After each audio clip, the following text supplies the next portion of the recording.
금년 주제가 그 복음의 능력이잖아요. 복음의 능력. 이게 성경을 이렇게 다시 펼쳐보는데, 야, 거기다 다 복음적인 내용이에요. 복음적인 내용. 이런 복음적인 내용을 그동안에 왜 더 복음적인 내용으로 같이 은혜를 못 받았을까? 예를 들어서 우리가 눕기 하면은 꼭 시어머니 며느리가 시어머니를 충성을 잘 모셔가지고 눕이 복 받았다. 그 시어머니와 눕의 관계만 설교를 한 거죠. 예. 근데 다시 이번에 이제 사사기 끝나고 눕기서 끝나고 지금 사무엘상을 읽고 있잖아요. 눕기서를 지금 말씀이 막 어제 그제인가 그 강원도에 또 눈이 막 쏟아져 가지고 쌓인 것처럼 말씀이 마음에 막 쏘복하게 쌓여 가지고 계속 말씀만 전해도 말씀이 끝이 없도록 그렇게 말씀을 하나님이 밤사이에 눈 내리듯이 마음에 말씀이 쏘복하게 쌓여 가지고 지금 사무엘상이면 사무엘상을 설교해 줘야 되는데 이미 지난주에 지나버린 눕기서를 가지고 오늘 말씀을 나누게 된 거예요. 사무엘상은 또 막 얼마나 말씀이 또 쌓여 있겠어요. 근데 눕기서 속에 보아스와 눕기 관계 속에서 복음과 은혜가 펼쳐져 있는 거예요. 이건 완전히 복음과 은혜로구나. 이 복음을 깨달은 사람들은 은혜를 받은 사람이고, 은혜를 받은 사람들은 복음 속에 있는 사람이고, 복음 속에 있는 사람들은 모든 생활에 은혜를 적용할 수 있는 사람들이에요. 마침 율법과 은혜라고 하는 건 뭡니까? 다시 말하면 로마서에서 말할 때는 계속 믿음 얘기만 해요. 믿음. 야고보서에 나오면 뭘 얘기하냐면 행함 얘기예요. 그러니까 믿음과 행함이라는 것은 동전의 양면과 같다. 그 믿음은 그 행함이고 그 행함은 그 믿음에서 온 것이다. 바로 복음과 은혜도 동전 양면과 똑같습니다. 복음, 이것은 은혜로다. 은혜, 이건 복음이로다. 그래서 이 보아스와 룻 사이 속에서 나타나는 그 복음의 은혜라고 하는 것이 어떻게 이 눕기 온 장이 그냥 복음과 은혜로 꽉 채워져 있어요. 마침 볼통에 꿀이 꽉 차 있듯이. 그래서 그 중에 그냥 조금만 뽑아가지고 그 복음과 은혜를 보게 되는 거죠. 자, 먼저 오늘 본문 그대로 한번 살펴보실래요? 뭐라고 얘기하냐면 그 8절 보시면 보아스가 룻에게 말을 해요. 다른 밭에 가지 말고 보아스 자기 밭 곁에서 이삭을 줍는다고 하는 거예요. 혹시 이삭을 주워본 적 있어요? 저는 보리 이삭도 주워보고 나락 이삭도 주워봤고 그 다음에 고구마 그것도 이렇게 다 캐나간 다음에 주워왔고 그랬어요. 그런데다가 마침 쥐구멍 하나 잘 찾으면은 한 바구리가 나와버려요. 이삭 줍는 거. 근데 보아스가 룻에게 뭐라 하냐면 다른 밭에 가지 말고 지금 우리가 벼를 베고 있고 보리를 베고 있고 밀을 베고 있는 그 틈에 딴 데 가지 말고 거기서 주라는 거예요. 얼마나 놀라운 일이에요? 그 9절 한번 봐보시죠. 뭐라고 또 얘기하냐면 그들이 베는 밭을 보고 그들을 따라다니고 내가 그 소년들의 명령에서 그 절대 저 룻을 건드리지 말고 책망하지 말아라. 그렇게 얘기를 한 거예요. 그래서 이제 이 복음적인 얘기를 합니다. 이 룻이 뭐라 하냐면 보아스한테 10절에 그러잖아요. 그 룻이 얼굴을 땅에다 대면서 말을 해요. 여기서 자기 정체성을 정확하게 밝힙니다. 저 이방 여자입니다. 어떻게 이스라엘 사람하고 이방인과 이렇게 접촉이 되고 대화를 어떻게 말을 해주잖아요, 지금. 예? 저 이방인 여자예요. 저 이방인 여자 나에게 어찌해서 큰 은혜를 이렇게 베풀어 줬습니까? 실상 여러분과 저는요, 다 이방인이었어요. 유대인들은 율법을 통해서 하나님을 경외했고, 우리는 양심을 통해서 옳게 산다고 하지만 양심대로 살아온 사람들이 있겠어요. 그리고 우리는 다 이방인들이었어요. 하나님 앞에서는 버려진 자입니다. 또 그 당시 복음이 깊이 열려지지 아니했을 때는 마침 구원은 유대인들만 있는 줄 알았어요. 근데 하나님이 다 사랑하셔서 이방인 나에게도 은혜를 베풀었구나. 오늘 누시 그러잖아요. 이방인 나에게 은혜를 베푸십니까? 목마르걸랑 저 멀리 우물가에 가지 말고 우리 밭에서 일했던 소년들이 떠온 그 물을 마셔라. 9절에 그러잖아요. 놀라운 일이죠? 이런 엄청난 은혜를 베풀어 주죠? 그래서 11절에 보아스가 뭐라고 하는지 아세요? 네 남편이 죽었잖아. 네 남편이 죽은 후에 네가 정말 시어머니에게 행한 그 모든 것, 그 일어났던 사건들이 전부 다 소문이 나버린 거예요. 복음의 소문이 난 거예요. 그 나오미 시어머니를 모셨던 게 뭐예요? 어머니 그 하나님 내 하나님, 그죠? 그 하나님 아버지가 자기 하나님 아버지 되기를 원했잖아요. 다른 것 전혀 구하지 않았어요.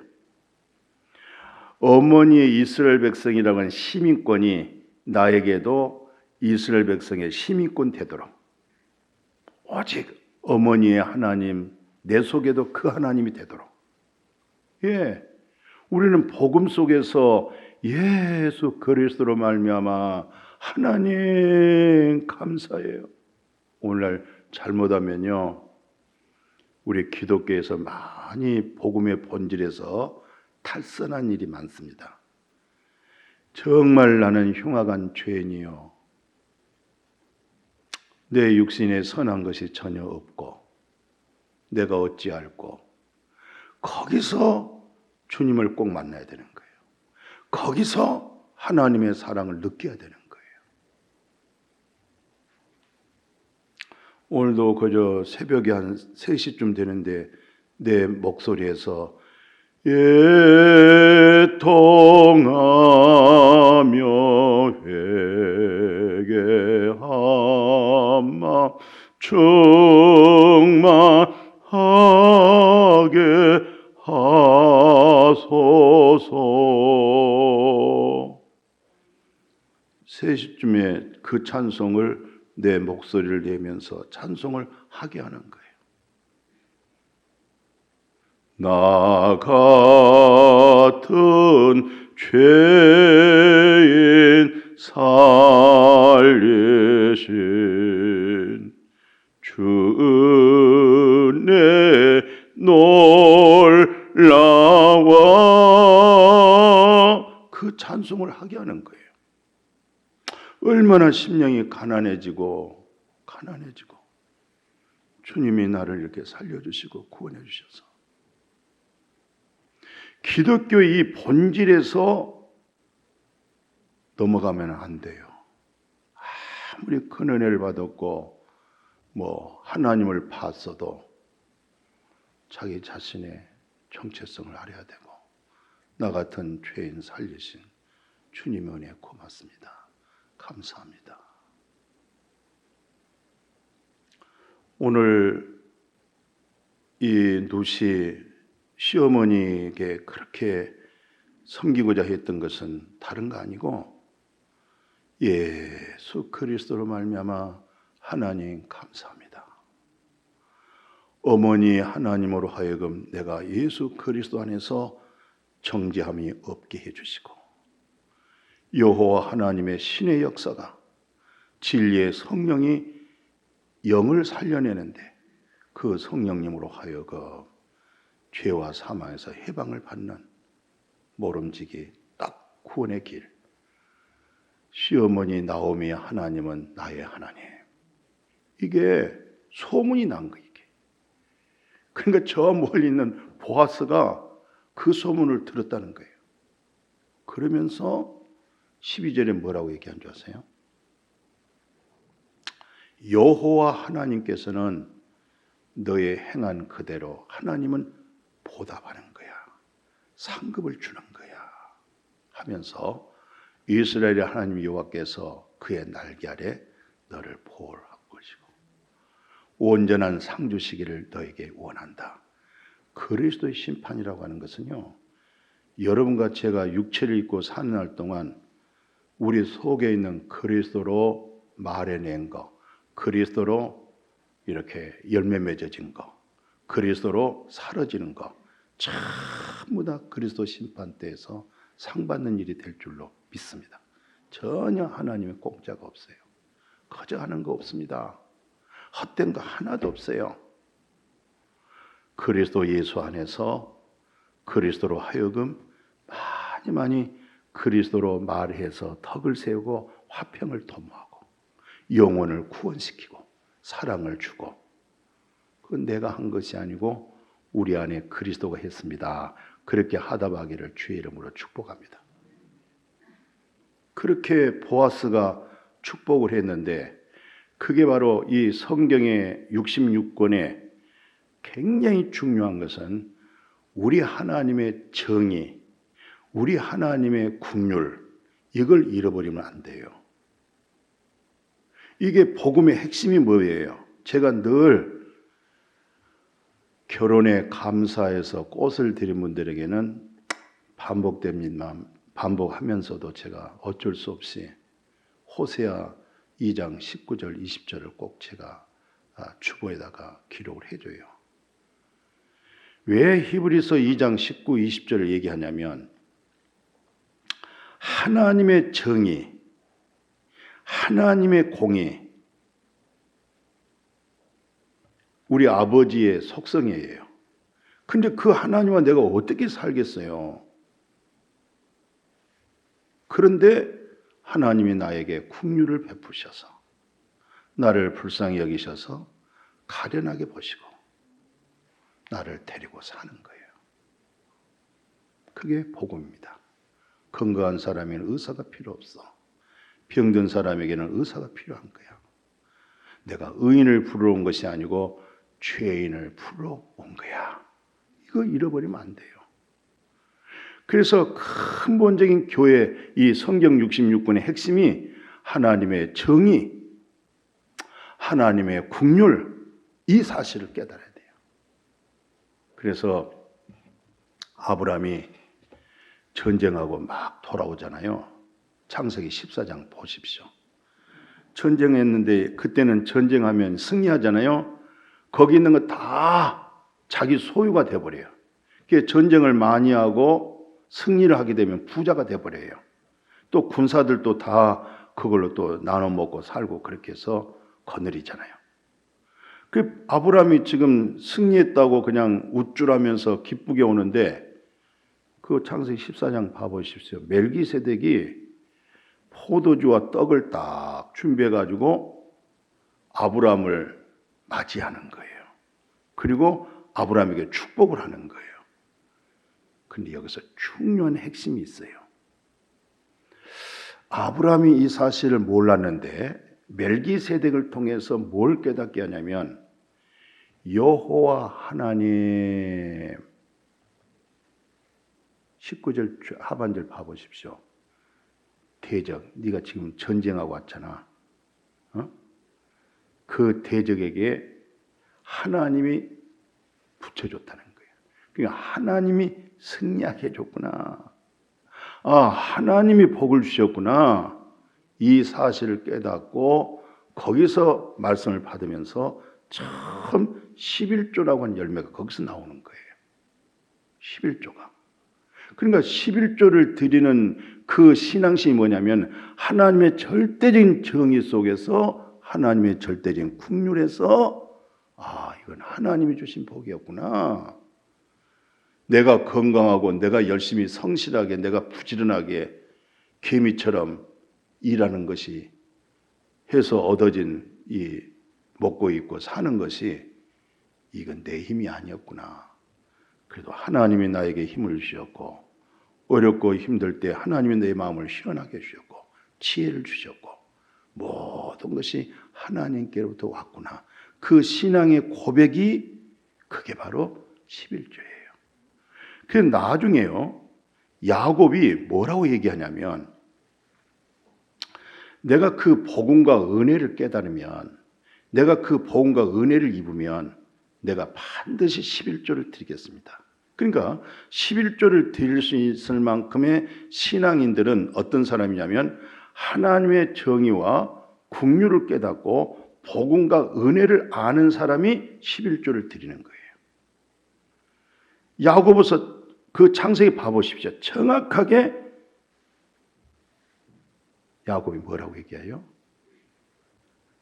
하나님 앞에 서운하잖아요. 하나님 나와 함께 계셔가지고 내가 가는 이 길에서 나를 지켜주고 먹을 떡, 입을 옷 딱 주시고 그 다음에 평안하게 아버지 집으로 돌아오게 하시면 이 세 가지를 저에게 입혀주시면 첫째, 여호와께서 나의 하나님이 되시고 두 번째, 내가 하나님께 부은 이 기둥이 하나님의 집이 될 것이고 그리고 반드시 내가 11조를 드리겠습니다. 예, 반드시 내가 하나님께 10분의 1은 내가 반드시 하나님께 드리겠습니다. 내가 그 복음과 그 은혜를 깨달으면 내가 그 하나님의 정의와 그 긍휼을 내가 입으면은 내가 반드시 이거 하겠습니다. 그렇게 된 거예요. 근데 멜기세덱은 그걸 깨닫고 드렸던 거예요.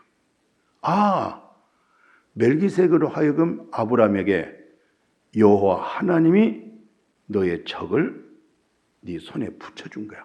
아, 그랬어요? 아이고, 그랬어요? 아버지 11조를 드립니다. 이렇게 된 거예요. 야고보는 이렇게 보면 해주면은 내가 반드시 이렇게 하겠습니다. 이것을 예수님이 어떻게 정리를 하느냐. 딱 마태, 마가, 누가, 요한복음에서요 11조 얘기가 딱 한 번 나와요. 마태복음 23장에. 왜 그 얘기가 나오냐면 바리새인들과 서기관들은 철저하게 11조 생활을 잘해요. 그런데 외적으로 행위로 11조가 정확하게 나오는데 그들의 성품을 보면 신앙적인 인격을 보면 하나님의 정의와 하나님의 긍휼이 없어. 하나님의 절대적인 정의, 예? 그 정의 속에서 긍휼에서 나와야 진짜 내 의가 되지 않고 하나님 주신 복 감사합니다. 너희들은 11조는 하는데 정말 율법의 정신, 율법에서 말하는 뜻이 뭐냐? 그게 하나님의 정의고 하나님의 긍휼이야. 그래서 23절 다시 봐봐야 돼요. 왜 중요하냐면 예수님께서 이것도 행하고 저것도 버리지를 말라고 그래요. 11조를 버리지 말라고 그래요. 이것도 행하고 저것도 버리지를 말아라. 그러면 이건 예수님의 생애 속에서 구약에 있던 11조를 들춰기는 것은 하나님의 절대적인 정의와 긍휼에서 나오는데 사도행전부터 계시록가장은 11조 얘기가 없어요. 그래서 많은 잘못된 곳에는 뭐 하냐면 11조 드리면은 지옥 갑니다. 또 그렇게 얘기도 하는 사람이 있어요. 11조를 드린 사람들은 율법 아래 있는 사람입니다. 율법 아래 있는 사람들은 저주 아래 있는 사람입니다. 너무 성경에 모르고 있는 거예요. 사도행전부터 계시록가장은 어떻게 얘기하고 있느냐? 사도 바울이 이렇게 얘기를 하잖아요. 말씀하신 봐보십시오. 전체 고린도후서 8장 1절 5절 보면 마게도냐 교회들이 첫째는 은혜, 너에게 주신, 교회들에게 주신 그 은혜를 우리가 너에게 알리겠다. 그 알린 게 뭐냐? 너희들 첫째는 많은 환난, 시련, 그런데 넘치는 기쁨, 극심한 가난, 그 중에서 풍성한 헌금을 한 거예요. 넘치도록. 너무 많은 환난이 있고 너무 많은 시련이 있고 너무너무 가난한데도 불구하고 어떻게 그렇게 넘치는 그런 헌금을 어떻게 할 수가 있었느냐? 그게 바로 여러분들에게 주신 하나님의 복음과 은혜다. 은혜란 얘기를 쓴 거예요. 당신네들은 정말 복음과 은혜, 양면이라고 그랬어요. 동전의 양면성이라고 그랬어요. 복음에는 은혜, 은혜는 복음, 믿음은 행함, 행함은 믿음. 동전입니다. 동전의 양면입니다. 반드시 그 믿음 속에는 반드시 양면에 행함이 있는 것이고, 반드시 이쪽의 행함은 반드시 이쪽에서 믿음에서 오는 거고, 반드시 이 복음은 반드시 은혜에서 오는 거고, 반드시 은혜는 복음을 깨달은 것이다. 어떻게 그렇게 많은 환난 중에서, 극심한 시련 속에서, 어떻게 그렇게 가난함 속에서, 어떻게 그렇게 풍성한 예물, 헌금들이 막 쏟아지냐 이 말이에요. 마음에 은혜가 있고 복음이 있는 사람은 드리고 싶고 감사하고 싶고 섬기고 싶고 막 베풀고 싶고, 내가 한 것이 아니라 내 안에 계신 그리스도로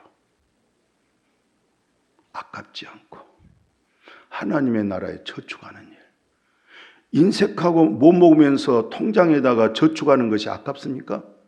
은혜에다가 집어넣는데 아깝습니까? 전혀 아깝질 않아요. 전략하면서 못 먹으면서까지, 절제하면서까지도 막 통장에 넣으면서도 속상합니까?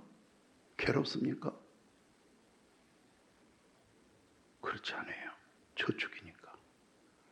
하나님 나라에 저축한다는 마음.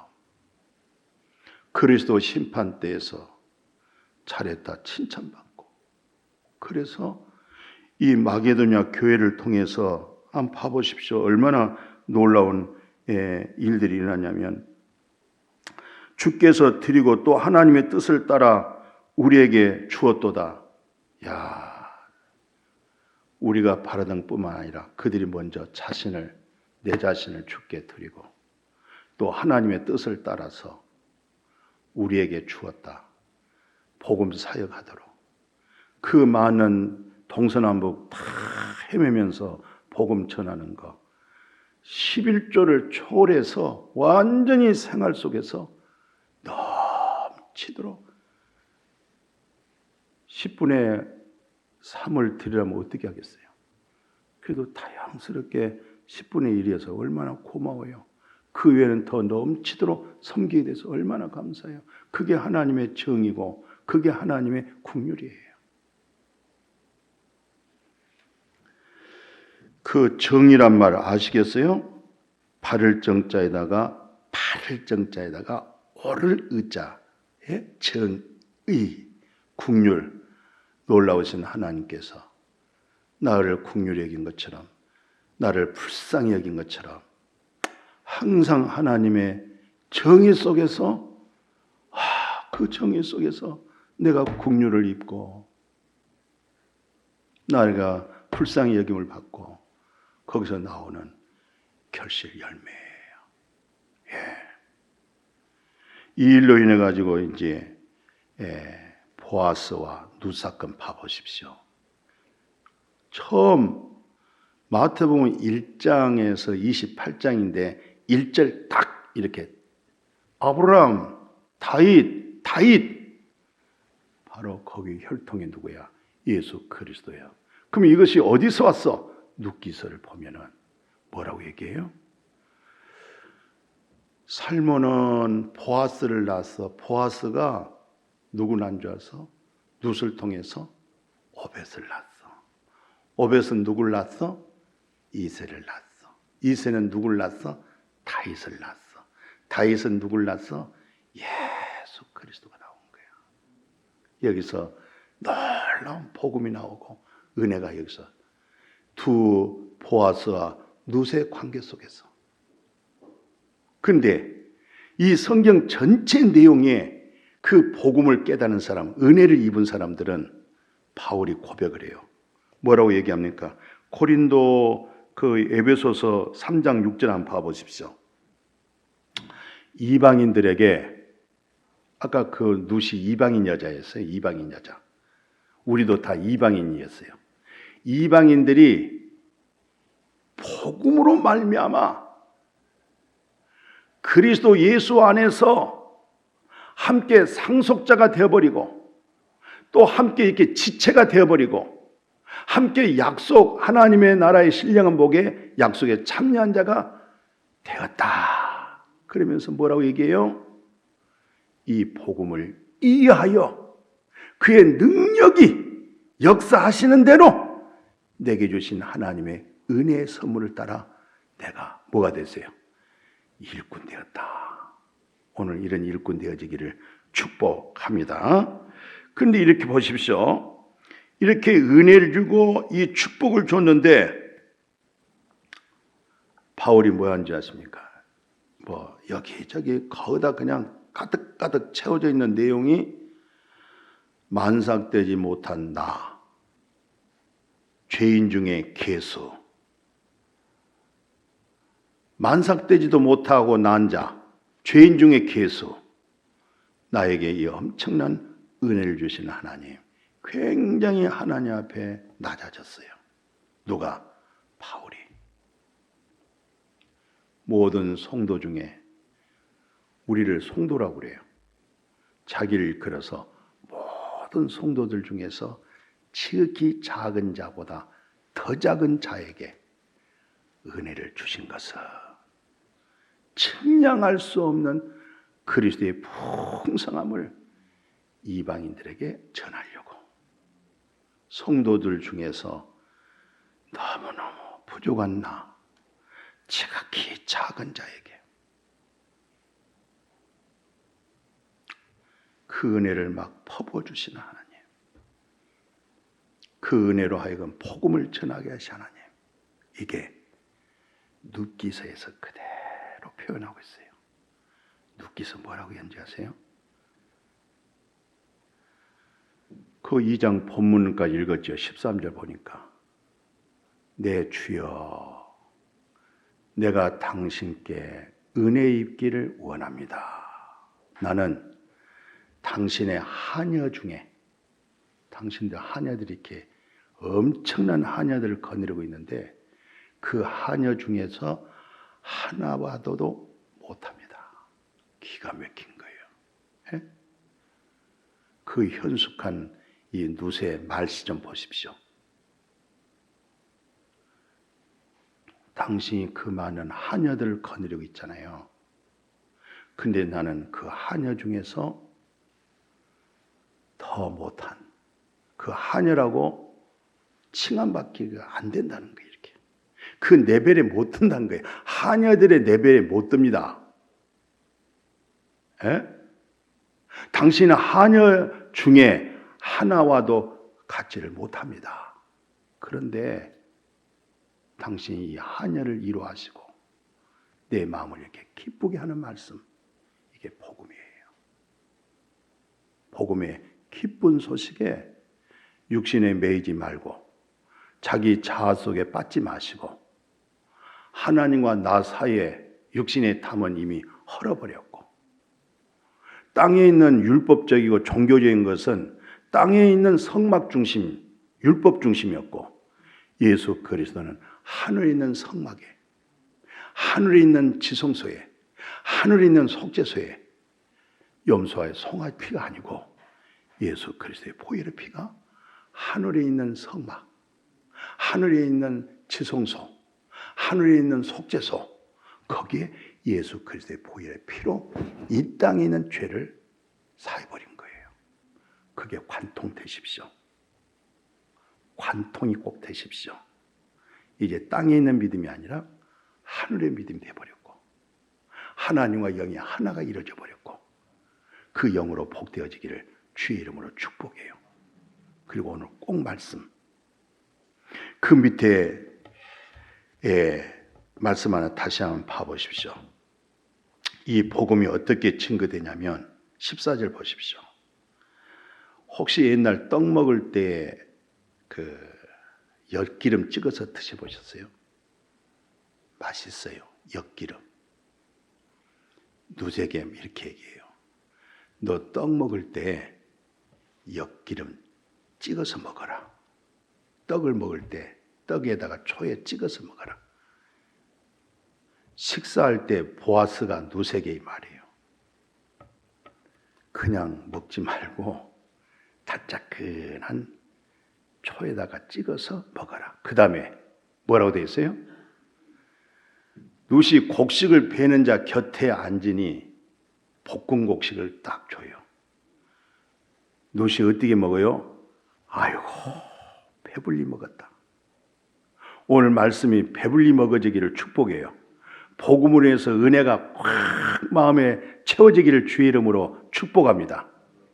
그리고 나서 그 다음 절 보십시오. 15절에 뭐라고 얘기한 줄 아세요? 룻이 이삭을 딱 주니까 일어날 때 보아스가 자기 소년들에게 명령을 내려요. 단사에서 줍게 하고 절대 책망하지 말아라. 예. 그 다음에 뭐라고 되어 있어요? 그를 위해서 곡식 다발에서 조금씩 그냥 뽑아버려. 뽑아서 그냥 던져놔. 뽑아서 할렐루야. 원래 주인은 농부들한테 딱딱 잘 비어가지고 이삭이 생기지 않도록.